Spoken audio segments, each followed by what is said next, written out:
सभी बच्चों को सुप्रभात। मैं Roopnarayan Sharma, resonance PCCB division Hindi faculty. और बच्चों, आज क्लास 8th वसंत भाग 3 और उसका हमने नया टॉपिक लिया है। 5th टॉपिक है कौन सा? चिट्ठियों की अनूठी दुनिया। तो चिट्ठियों के बारे में पहले तो आपको यह पता होना चाहिए चिट्ठियां होती क्या है। क्यों? क्योंकि युग बदल चुका है। हाँ, चिट्ठियां कोई लिखता नहीं है।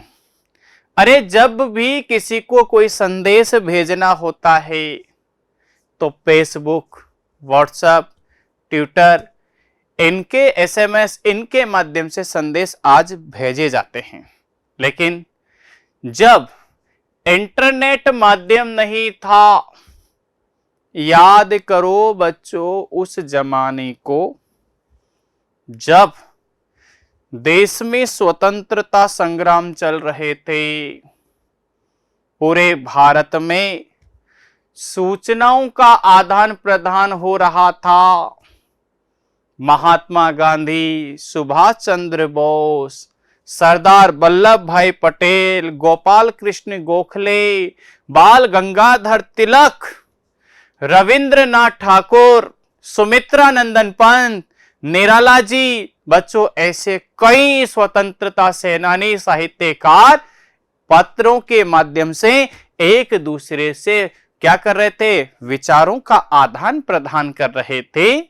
और विचारों के आदान प्रदान से देश के हालात बयां कर रहे थे। तो बच्चों चलते हैं, चिट्ठियों का क्या महत्व है इसको समझाया गया है इस टॉपिक के माध्यम से। बच्चों, पत्रों की दुनिया भी अजीबोगरीब है। अजीबोगरीब यानी कभी तो बहुत ऊंचाई पर होती है, कभी नीचाई पर होती है, और उसकी उपयोगिता हमेशा बनी रही है। बच्चों ऐसा नहीं है अभी वर्तमान में चलो, चाहे व्हाट्सएप, ट्विटर, इधर से इंस्टाग्राम, इधर से एसएमएस, फेसबुक, भले ही ये बहुत सारे माध्यम आ चुके हैं एसएमएस के, लेकिन आज भी पोस्ट ऑफिस में आप जाकर के देखोगे बच्चों, पार्सल जो हमारे पास होता है और पार्सलों का आदान प्रदान पहले की अपेक्षा कई गुना बढ़ा है, कई गुना बढ़ा है। बच्चों, भारत में 4.5 करोड़ पत्र, पार्सल आज भी एक जगह से दूसरी जगह आदान प्रदान किए जाते हैं। तो पोस्ट ऑफिस बंद हो जाने चाहिए थे ना, लेकिन नहीं हुए। क्यों? यानी आज भी उसकी हमें सख्त जरूरत है। तो हम चलते हैं आगे। पत्र जो काम कर सकते हैं वह संचार का आधुनिकतम साधन नहीं कर सकता। पत्र जैसा संतोष, अरे पत्र जैसा संतोष फोन, एसएमएस का संदेश कहां दे सकता है। पत्र एक नया सिलसिला शुरू करते हैं और राजनीतिक, साहित्य, कला के क्षेत्र में तमाम विवाद और नई घटनाओं की जड़ भी पत्र ही है। दुनिया का तमाम यानी संपूर्ण साहित्य पत्रों पर केंद्रित है और मानव सभ्यता के विकास में इन पत्रों ने क्या निभाई बच्चों? अनूठी भूमिका निभाई है। किस तरह से निभाई है? देखें, पत्रों का भाव सभी जगह एक सा है। कैसे? भले ही उसके नाम अलग अलग हो सकता है बिल्कुल।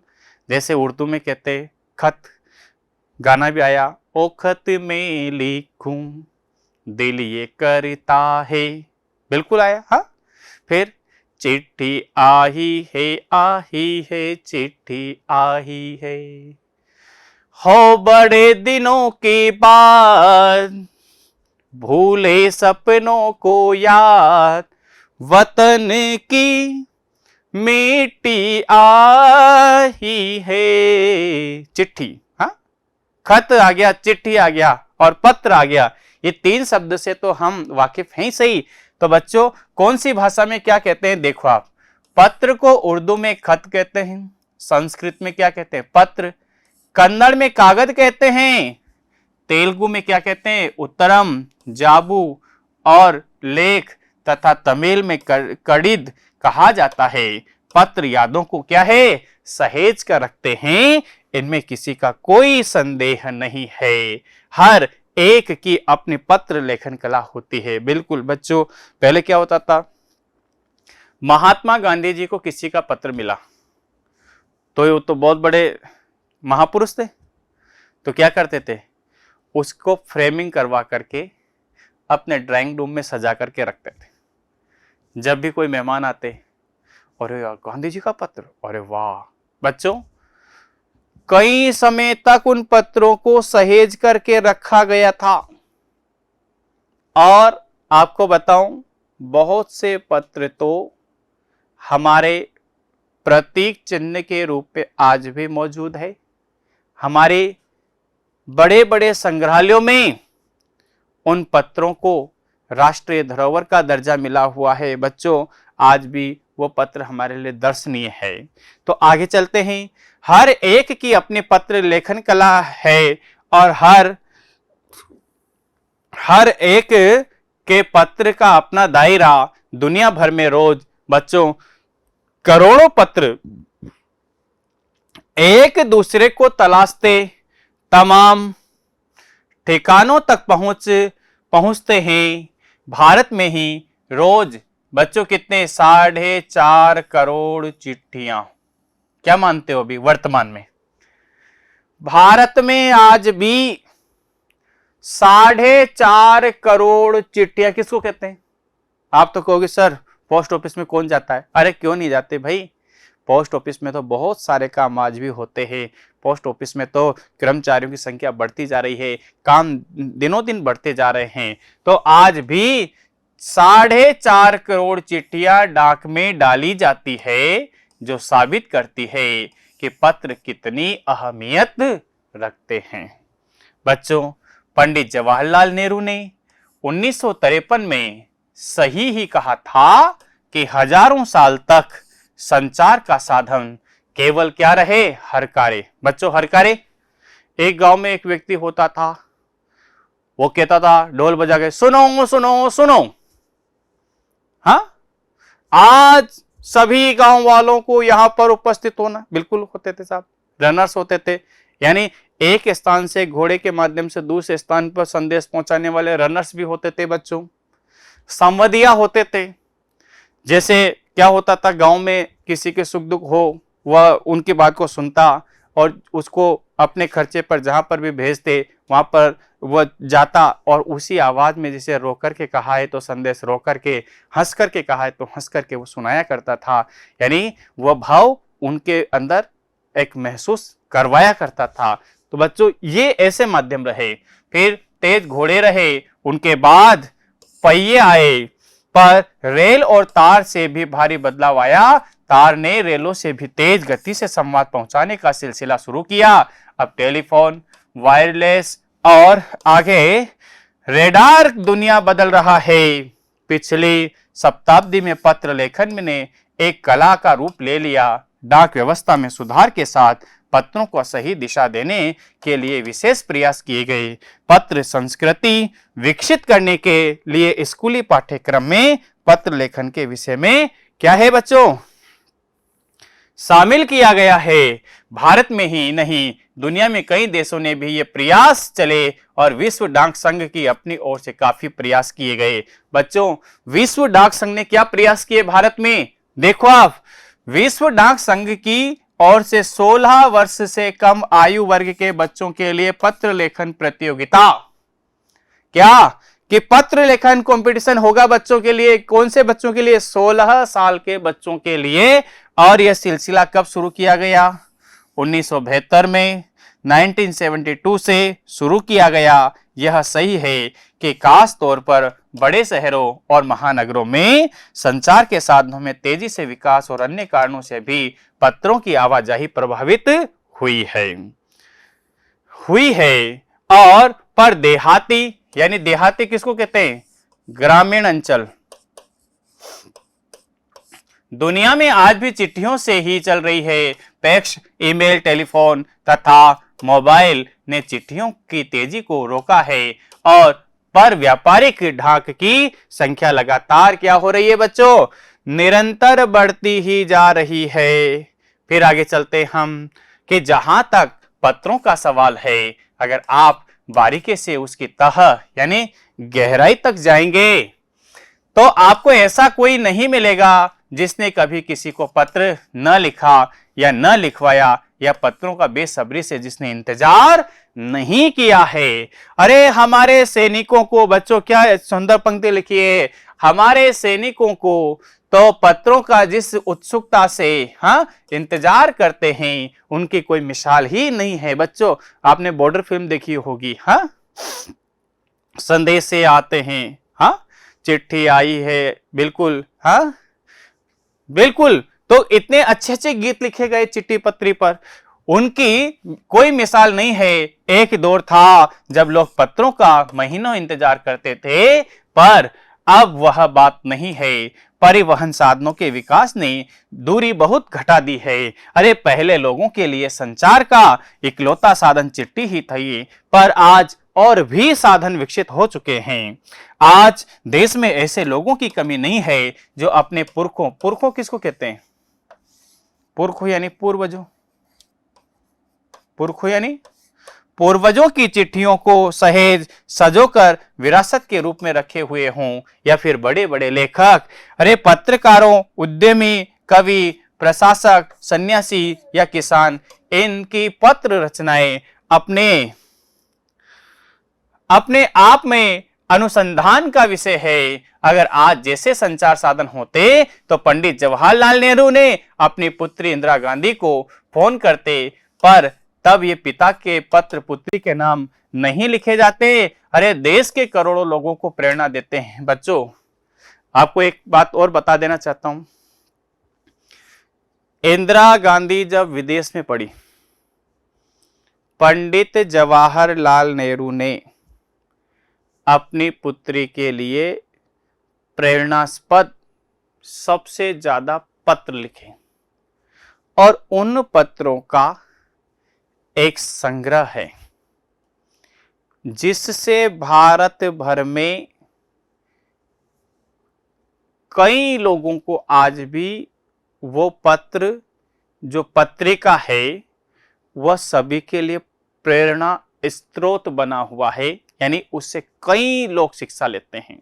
ये बात समझ में आ गया। अब जैसे मान लो उनके पास फोन होता तो क्या करोड़ों लोग उसका लाभ उठा पाते? नहीं उठा पाते। तो ये लाभ है किसके? चिट्ठी पत्रियों के। आगे चले बच्चों, पत्रों को तो आप सहेज कर रख लेते हैं, पर एसएमएस संदेशों को आप जल्दी ही भूल जाते हैं। कितने संदेशों को आप सहेज कर रख सकते हैं? तमाम महान हस्तियों की तो सबसे बड़ी यादगार और धरोहर उनके द्वारा लिखे गए पत्र ही हैं। अरे भारत में ही इस श्रेणी में राष्ट्रपिता महात्मा गांधी को सबसे आगे रखा जा सकता है। बच्चों सबसे ज्यादा पत्र यदि लिखे हैं घर पे, आश्रम पे, जेल में, तो किसने? महात्मा गांधी ने। आपको एक बात और बता देता हूं, जितने भी महात्मा गांधी जी के पास पत्र आते उसका वो रिटर्न जवाब जरूर दिया करते, और उनका सबसे अच्छा सहयोगी था महादेव भाई देसाई। अरे जो कहां पर ब्रिटिश सरकार में काम करता था, प्रूफ रीडिंग का, लिखने का, और महात्मा गांधी जी के कहने पर वह देश की सेवा में आ चुका था। और जब उसने गांधी जी के पत्रों का जवाब लिखना शुरू किया, जो भी गतिविधियां होती, तो बच्चों ऐसा जब पत्र किसी के पास जाता तो वो चौंक पड़ता। जैसे तो कोई टाइपिंग करने से कोई मिस्टेक हो सकती है, लेकिन महादेव भाई देसाई के लेखन कार्य से मिस्टेक नहीं हो सकती। ये बात समझ में आ गई आपको? दुनिया के तमाम संग्रहालय जानी मानी हस्तियों के पत्र को अनूठा संकलन भी है। तमाम पत्र देश काल समाज को जानने समझने का असली पैमाना है। भारत में आजादी के पहले महासंग्राम के दिनों में जो अंग्रेज अफसरों ने अपने परिवारजनों को पत्र लिखे, वे आगे चलकर क्या हुए बच्चों? बहुत महत्व की पुस्तकें तक बन गए।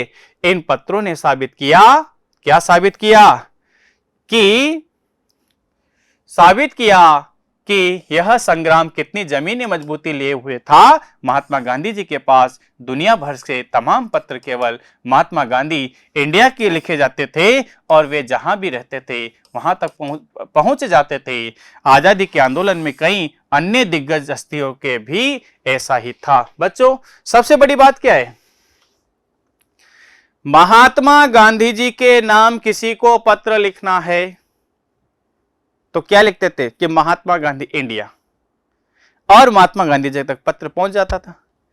ऐसा क्यों करते होंगे? क्योंकि महात्मा गांधी जी कभी भी एक जगह पर स्थिर नहीं रहे। जब तक जीवन रहा इस भारत का भ्रमण करते रहे, देश के हालातों को जानते रहे, समस्याओं को हल करते रहे। इसलिए पूरे भारत में महात्मा गांधी जी जहां कहीं भी होते तो उनके नाम महात्मा गांधी इंडिया लिखते और पत्र उन तक पहुंच जाता। ये बात समझ में आ गई? गांधी जी के पास देश दुनिया की सबसे बड़ी संख्या में पत्र पहुंचते थे, पर पत्रों का जवाब देने में के मामले में उनका कोई जोड़ नहीं था। यानी एक भी पत्र ऐसा नहीं था बच्चों जो उनके पास आया हो और उसका उन्होंने जवाब नहीं दिया हो। कहा जाता है कि जैसे ही उन्हें पत्र मिलता था उसी समय वे उसका जवाब भी लिख देते थे। अपने हाथों से ही ज्यादातर पत्रों का जवाब देते थे। जब लिखते लिखते उनका दाहिना हाथ दर्द करने लगता तो वे बाएं हाथ से लिखने में जुट जाते थे। अरे महात्मा गांधी जी ही नहीं, आंदोलन के तमाम नायकों के पत्र गांव-गांव में मिल जाते हैं। पत्र भेजने वाले लोग उन पत्रों को किसी प्रशस्ति पत्र, यानी एक जैसे तो कोई बहुत बड़ा क्या मिला है, प्रशस्ति पत्र मिला है, सर्टिफिकेट मिला है, हाँ, कम नहीं मानते थे। और कई लोगों ने तो उन पत्रों को फ्रेम करा कर रख लिया है। यह है पत्रों का जादू। यह नहीं पत्रों के आधार पर ही कई भाषाओं में जाने कितनी किताबें लिखी जा चुकी है। वास्तव में पत्र किसी दस्तावेज, बच्चों दस्तावेज डॉक्यूमेंट्स, यानी हम जैसे अपनी मार्कशीट को संभाल करके रखते हैं, कोई प्रमाण पत्र मिलता है उसको संभाल करके रखते हैं, तो जितने भी उपलब्धियां हैं उनको हम हमेशा संभाल करके रखते हैं। उसी तरह से उस स्वतंत्रता आंदोलन के पत्रों को लोगों ने फ्रेम करवा के आज भी अपने ड्राइंग रूम में सजा रखा है। बच्चों, पंत के 200 पत्र बच्चन जी के नाम, निराला के पत्र हमको लिखो है कहा, तथा पत्रों के आईने में दयानंद सरस्वती समेत कई पुस्तकें आपको मिल जाएगी। कहा जाता है कि प्रेमचंद खास तौर पर नए लेखकों को बहुत प्रेरक जवाब देते थे और पत्रों के जवाब में वे बहुत मुस्तैद तैयार रहते थे। इसी प्रकार नेहरू जी और गांधी के लिखे गए रविंद्रनाथ टैगोर के पत्र भी बहुत प्रेरक हैं। महात्मा गांधी और कवि के नाम से महात्मा गांधी और रविंद्रनाथ टैगोर के बीच सन 1915 से 1941 के बीच पत्राचार का संग्रह प्रकाशित हुआ, जिसमें बहुत से नए तथ्यों और उनकी मनोदशा का लेखा जोखा मिलता है। तो बच्चों, लेखा जोखा मिलता है।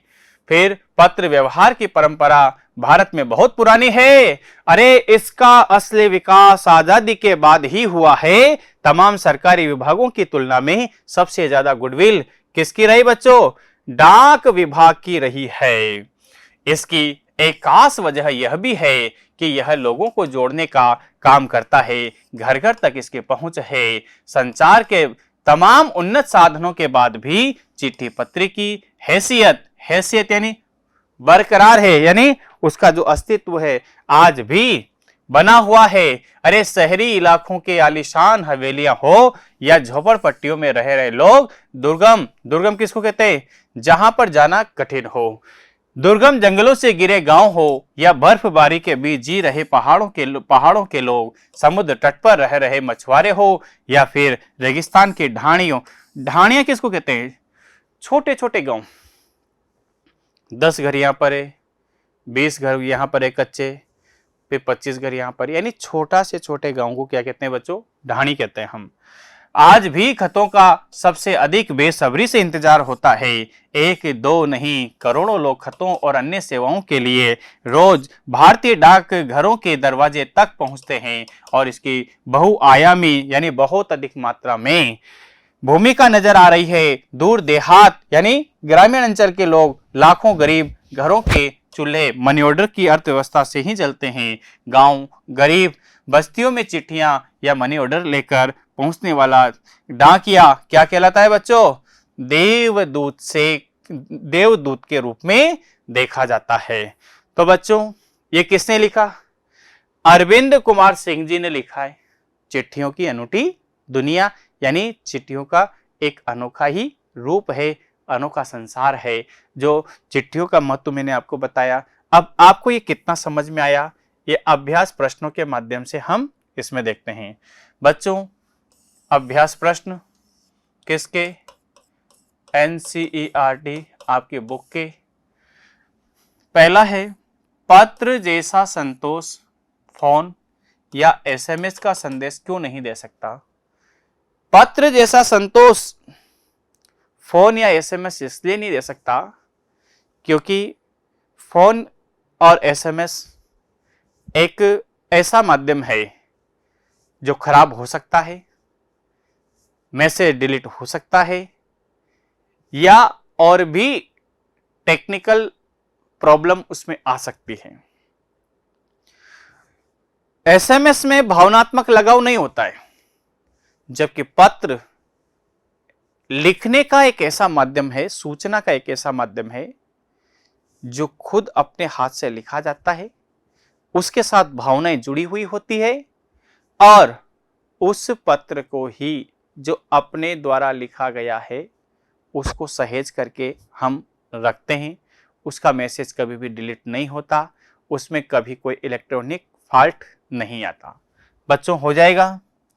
अगला है कि पत्र को खत, कागज, उत्तरम, जाबू, लेख, कड़ित, पाती, चिट्ठी इत्यादि कहा जाता है। कौन कौन सी भाषा में? इसका पहले पेज में बखान है। उर्दू में खत, संस्कृत में पत्र, हाँ, कभी उत्तरम, कभी कड़ित। तो ये सारे के सारे आप वहां से ले सकते हैं हम। बच्चों क्वेश्चन नंबर 3 देखो, पत्र लेखन की कला के विकास के लिए क्या क्या प्रयास किए गए? भाई पत्र लेखन कला के विकास के लिए विश्व डाक संघ ने 16 वर्ष तक के बच्चों के लिए पत्र प्रतियोगिता का शुभारंभ किया 1972 में। तब से पत्र लेखन हमारे लिए प्रतियोगिता के रूप में उभर करके आई है और बच्चे निरंतर पत्र लिखते जा रहे हैं। बच्चों पत्र धरोहर हो सकते हैं लेकिन SMS क्यों नहीं? भाई पत्र पीढ़ी दर पीढ़ी चलने वाले हैं।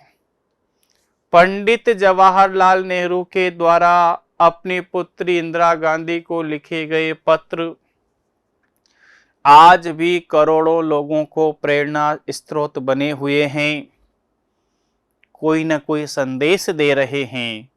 यदि उसकी जगह वो भी SMS करते तो वो कभी भी डिलीट हो सकते थे, हो जाते।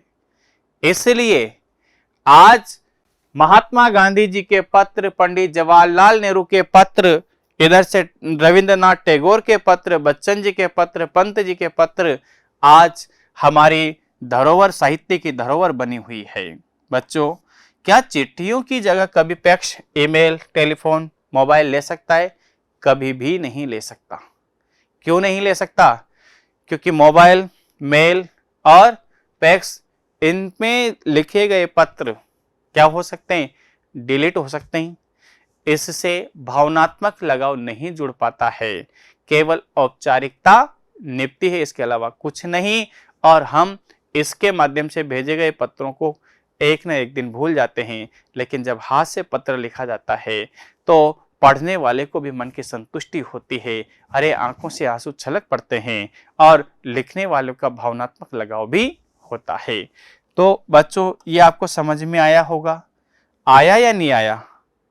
बिल्कुल समझ में आया। तो फिर कठिन शब्दार्थ को देख लीजिए।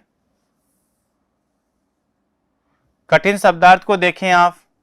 अजीबो गरीब यानी अनोखा। एसएमएस हिंदी में क्या कहते हैं एसएमएस को? वेरी इंपॉर्टेंट, लघु संदेश सेवा। लघु संदेश सेवा। सिलसिला आरंभ होना, अहमियत महत्व, हरकारा दूत डाक या संदेश पहुंचाने वाला, आवाजाही आना जाना, प्रशस्ति पत्र प्रशंसा पत्र, मुस्तैद तैयार होना या तत्पर होना, दस्तावेज प्रमाण संबंधी कागजात, प्रमाण पत्र, गुडविल सुनाम अच्छी छवि, हैसियत क्या होता है दर्जा, आलिशान यानी शानदार, और ढाणी क्या होता है अस्थायी निवास यानी कच्चे मकानों को हम क्या कहते हैं बच्चों? अस्थायी निवास। तो आज हमने इसके बारे में पढ़ा, बिल्कुल पढ़ा। तो अब आगे चलते हम कि रेजोनेंस ने हमारे प्रयासों से, अथक प्रयासों से हमने बच्चों के लिए जो डीपीपी वस्तुनिष्ठ प्रश्न हो, अति लघुत्रात्मक हो, लघुत्रात्मक हो या दीर्घात्मक हो, निबंधात्मक हो, ऐसे कुछ सेलेक्टेड प्रश्न हमने तैयार किए हैं कि बच्चे परीक्षाओं में जो अधिकांश प्रश्न पूछे जाते हैं उनको किस तरह से वो हल करता है। तो चलते हम डीपीपी की ओर। चले बच्चों, तो अब चलते हैं डीपीपी की ओर। और डीपीपी अपन ने चिट्ठियों की अनूठी दुनिया और अरविंद कुमार सिंह, तो पहले हमने इनका लेखक परिचय लिया। अरविंद कुमार सिंह, इनका बच्चों जन्म 7 अप्रैल 1965 में हुआ था और स्थान गोंडा कुंवर जीरा बस्ती उत्तर प्रदेश में। और फिर ये कठिन शब्दार्थ अभी हमने पढ़े। अब इससे संबंधित कैसे कैसे प्रश्न है देखो आप। एक व्याख्या से संबंधित प्रश्न इसमें पूछा गया है कि पत्रों की दुनिया भी अजीब गरीब होती है और उसकी उपयोगिता हमेशा बनी रही है। पत्र जो काम कर सकते हैं वह संचार का आधुनिकतम साधन नहीं कर सकता। अरे पत्र जैसा संतोष फोन एसएमएस का संदेश कहाँ दे सकता है। तो बच्चों इसका फिर कैसे बनाई व्याख्या कि पत्रों की दुनिया है, पत्रों की दुनिया है तो बहुत अजीब गरीब। पहले जमाने में कबूतर घोड़े अन्य चीजों का साधन के रूप में प्रयोग किया जाता था। व्यक्तिगत या सरकारी बातें पहुंचाने का माध्यम या तो कबूतर या घोड़े या हाथी थे। पर एक जमाना आया क्या कि जब डाकिये होने लगे, चिट्ठियां लिखी जाने लगी और एक जगह से दूसरी जगह पहुंचाई जाने लगी, तो इनकी उपयोगिता हमेशा बनी रहेगी, क्योंकि हम चिट्ठियों के द्वारा पुराने समय के बारे में जान सकते हैं। पत्र जो काम कर सकते हैं वह संचार के नए साधन नहीं कर सकते। व्हाट्सएप, मैसेज, मोबाइल का इस्तेमाल बढ़ रहा है, लेकिन फिर भी चिट्ठियां अपनी जगह है। पत्र जैसा संतोष या एसएमएस का संदेश कहाँ दे सकता है। अरे यह बात बहुत ही सही कही है। किसने? लेखक ने। तो बच्चों इस तरह की आपसे पूछी जा सकती है व्याख्याएं। अब अगला है अभ्यास कार्य पत्रक, डीपीपी नंबर 5। इसमें हमने लिया है वस्तुनिष्ठ प्रश्न। अब ये देखते हैं मूल्यांकन की हमें आता है या नहीं आता। बच्चों पत्र को तेलुगु भाषा में क्या कहते हैं? कड़िद, ठीक है, जाबू भी कहते हैं, दोनों हो सकता है।